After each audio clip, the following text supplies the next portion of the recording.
파트 1에서 우리는 방사성 요오드 치료가 무조건 해야 하는 치료가 아니라 위험도에 따라 선택하는 치료라는 것을 이해했습니다. 이제 파트 2에서는 치료를 하기로 결정한 경우 실제로 어떤 일이 벌어지는지를 처음부터 끝까지 구체적으로 이야기하겠습니다. 많은 환자들이 이 과정에서 불안해지는 이유는 정보가 조각나 있기 때문입니다. 오늘은 그 조각을 하나의 흐름으로 연결해 드리겠습니다. 1. 저요오드 식단 왜 이렇게 까다로울까? 방사성 요오드 치료 전 대부분의 환자들이 가장 먼저 부딪히는 것이 저요오드 식단입니다. 왜 이렇게까지 제한해야 하나요? 이틀만 해도 되는 거 아닌가요? 이 질문에는 명확한 과학적 이유가 있습니다. 갑상선 세포는 요오드를 붙잡아두는 능력이 있습니다. 방사성 요오드 치료는 이 성질을 이용해 방사성 요오드를 먹였을 때 남아있는 갑상선 조직이나 암세포가 그 요오드를 적극적으로 흡수하게 만드는 치료입니다. 그런데 몸속에 이미 요오드가 충분히 차 있다면 암세포는 이미 배불러서 더 이상 요오드를 안 받는 상태가 됩니다.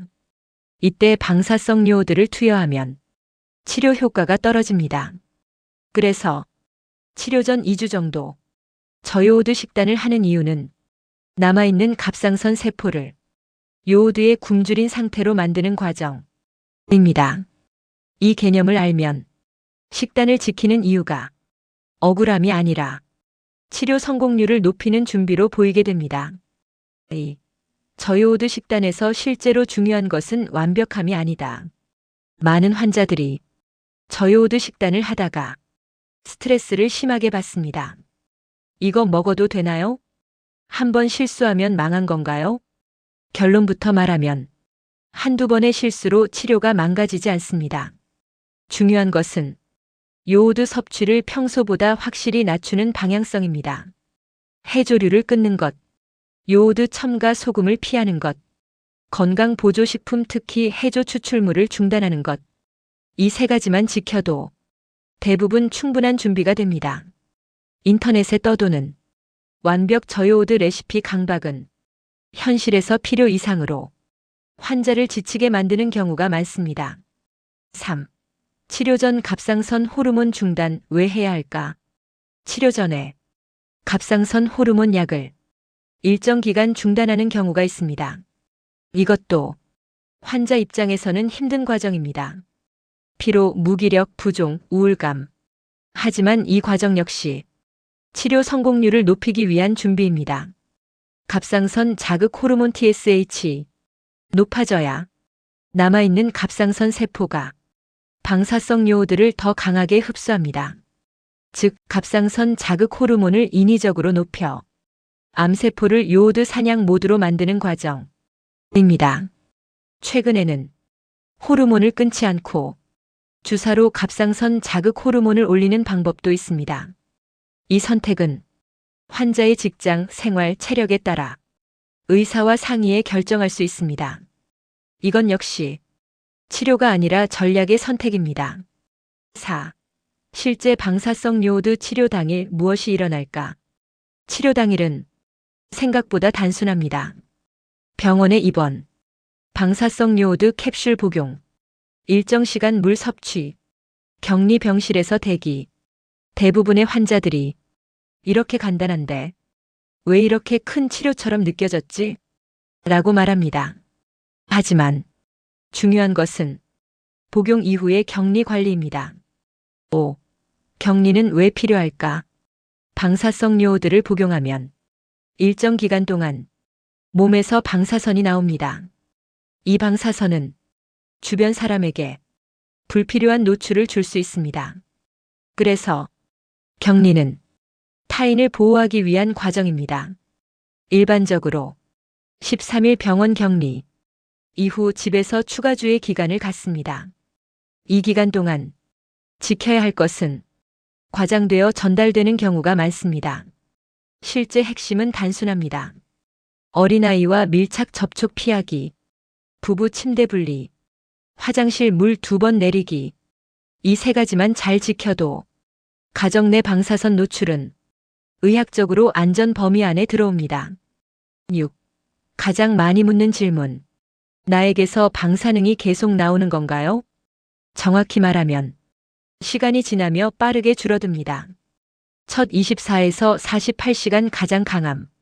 3에서 5일은 급격히 감소. 1주에서 2주는 일상적 접촉 안전. 즉, 영구적으로 위험한 사람이 되는 것이 아닙니다. 이 부분을 명확히 이해하지 못하면 환자 스스로를 불필요하게 고립시키는 경우가 생깁니다. 7. 실제 부작용은 얼마나 생길까? 인터넷에는 극단적인 부작용 경험담이 많습니다. 하지만 대부분의 환자에게서 나타나는 현실적인 부작용은 다음과 같습니다. 일시적인 메스꺼움, 침샘 부종 또는 통증, 입마름. 이 증상들은 대부분 수일수주 내 회복됩니다. 장기적 합병증은 고용량 치료를 반복한 경우에 일부에서 보고됩니다. 그래서 저위험군에게 굳이 방사성 요오드를 하지 않는 이유가 여기에도 있습니다. 8.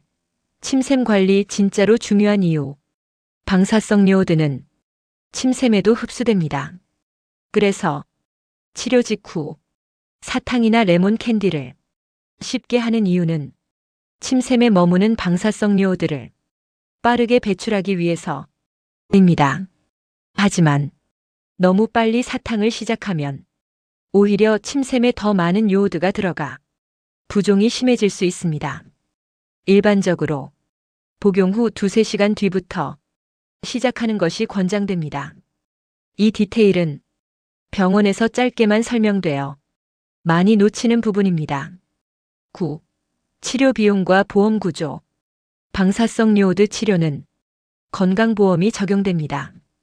따라서 치료 자체 비용은 상대적으로 크지 않습니다. 비용 차이는 주로 다음에서 발생합니다.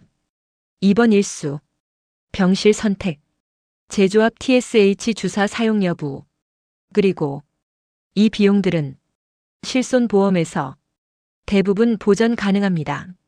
중요한 것은 치료 전 보험사에 미리 문의해 필요 서류를 확인하는 것입니다. 이 한 단계만 거쳐도 환자들은 수십만 원에서 수백만 원까지 차이를 경험합니다. 10. 환자들이 실제로 가장 많이 실수하는 것. 현장에서 가장 많이 보는 실수는 다음 3가지입니다. 저요오드 식단을 과도하게 강박적으로 하다. 체력이 크게 떨어짐.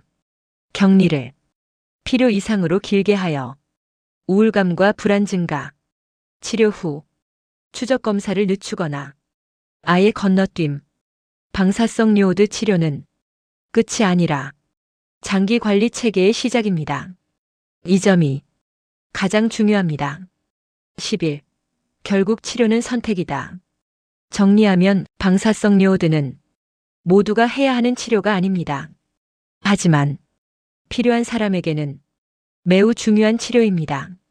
그리고 이 치료를 선택할 수 있는 기준은 위험도와 삶의 방식의 균형입니다. 방사성 요오드 치료는 두려운 치료가 아닙니다. 하지만 이해 없이 받으면 불필요하게 힘든 치료가 됩니다. 반대로 원리를 알고 받으면 가장 합리적인 선택 중 하나가 됩니다.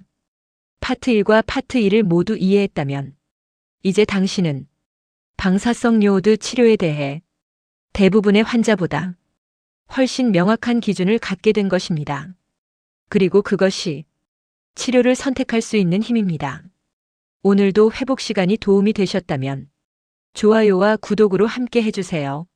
내일도 당신의 회복을 위해 더 따뜻한 정보로 찾아오겠습니다. 여기는 오늘 회복 시간이었습니다.